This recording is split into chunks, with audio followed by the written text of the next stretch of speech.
All right, first things first, you get your opening hand, you decide whether you want a mulligan. Mulligan meaning you will draw 7 cards and have to return 1 back. You can do that until obviously you have no cards left. Make sure you got enough lands, which we do. We go first. We're going to keep it. First turn, always play a land per turn, so I'm going to throw out a basic island.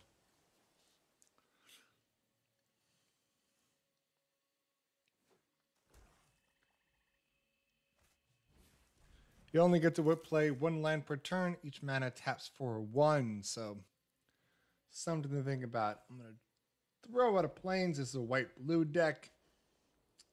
And throw out this awesome artifact that I can tap on turn 1 if I wanted to. Tapping means using. I don't need to scry or draw currently right now. I like my hand, so I'm going to pass turn.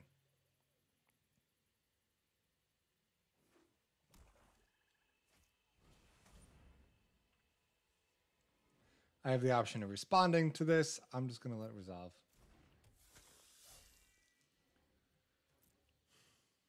He should hit me for 1. Always attack when you have the opportunity to. Never pass it up. Free damage. I don't get why people do that. I've lost by 1 life, so you need to do it. Third one. Now I have options. I can get a blocker out. I can get this to get more, which I'm going to do. So I'm going to get the search for plains. And I still like my hand, so I'm not going to scry. I need to tap 2 to draw, so I'm just going to pass turn.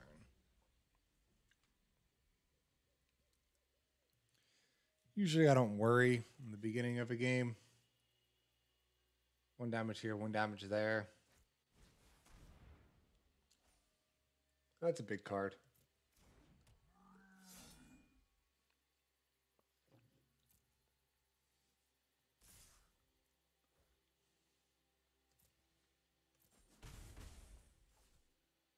And that's that.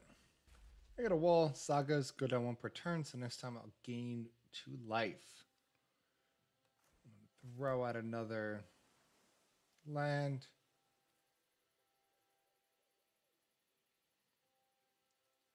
Play an artifact, Midnight Clock. It does tap for land, so what I'm going to do is tap that. Then I'm going to put a page counter and draw an extra card.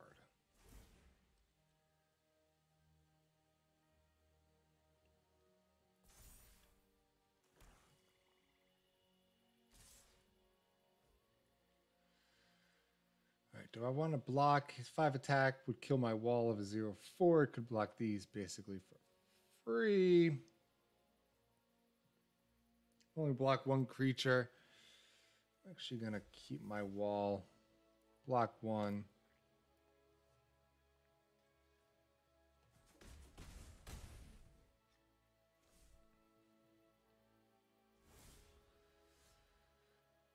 Midnight Clock gets a counter because it says the beginning of each upkeep. I gain 2 life from my Saga coming through. So I'm going to throw land out per turn. Just kind of make that a habit for people. Now I really have options here, guys. I could play creatures. I'm actually going to throw out Banishing Light. 5/5 scares me, so I'm going to try to get rid of that.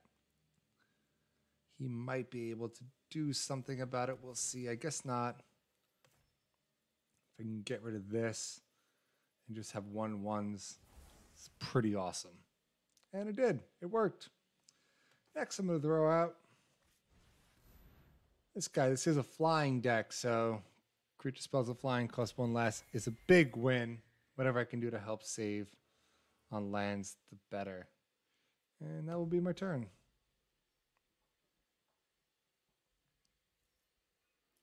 It's fun to play on Arena. Kind of helps you understand the game a little better. You can't do an illegal move, which is nice. Kind of goes with the helping and understanding. So I do enjoy that. Death Touch. Death Touch means if they deal any damage to my creature dies, no matter if it's stronger or not. So that's I'm not a fan of typhoid rats, especially the ones that have typhoid. Not fun. I don't think he'll attack me. He's got to have something. He's got a lot of open lands. Open lands means he probably has something with these 2 cards that he can do to me. Guess not. Wonder what he's saving them for. Probably really big creatures. So this is a fun move. I'm going to kick this, meaning I'm going to pay 3 and then pay the additional 3. So I'm going to get 2 extra of these relics. I'm going to 3. Mana's key winning. You need enough to really be able to play the lands, play multiple lands, multiple spells. The more spells you can play in a turn, the better. General rule of thumb. First strike meaning if I attack first, even if it's death touch, you will die before damage is ever dealt to me if you have a defense of 1, which is nice. So that's why I played that. I will be attacking because I'm not going to be blocking and flying. He doesn't have any flyers or anything with reach. Reach gives the ability to block with flying. So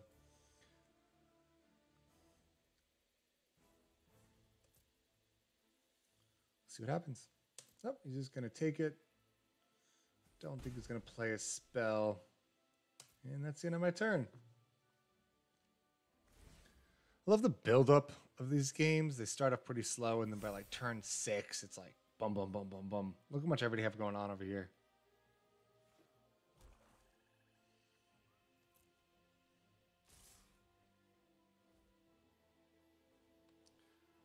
So I'm going to have...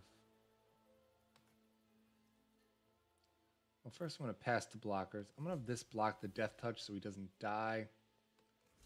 And this will block this. He probably has some kind of instant is my guess. He's got so many lands up. Always be wary of what they keep up, what they have in their hand. It's really important. See what I mean? That stinks. Now this is going to die, so he gets a counter. First strike damage is obviously nothing because it's 0. Thank you, dude. That's what he was going for. All that to get a counter. Huh. I don't know. Okay. Like I said, the more lands, better creatures you can play.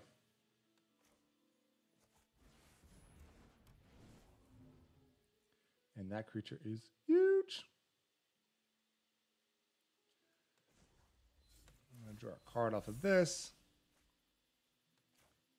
Play a land per turn. Attack, so I can draw a card. And end my turn. Should have played this. That was a that's called a mistake. Main phase 2, you get the opportunity to play spells. I didn't realize I had 2 open because I did play a land. It's alright. Shouldn't cost me the game. We're all prone to mistakes. We're all human.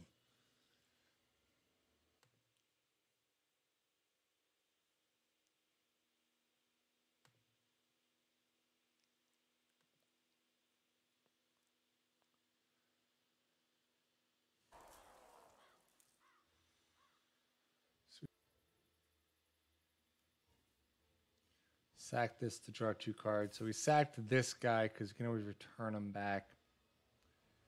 He's just going to attack with this, hoping this gets a counter. Just not worth having a creature die. I have the flying advantage right now.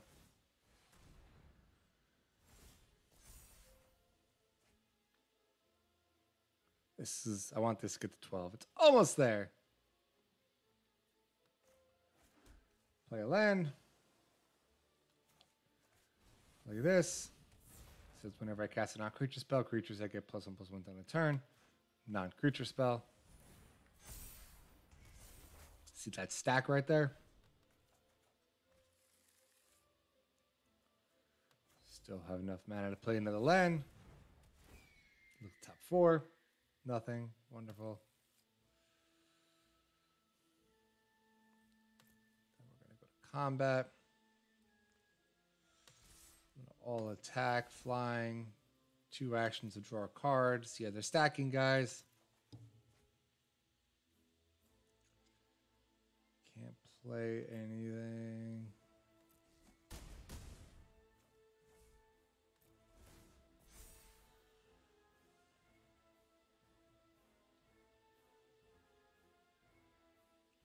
Doesn't have many good creatures. I haven't seen that. I don't get the point of this deck.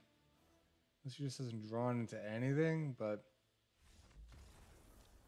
And that means he conceded. So, won that game. One little mistake in it. Not a big deal.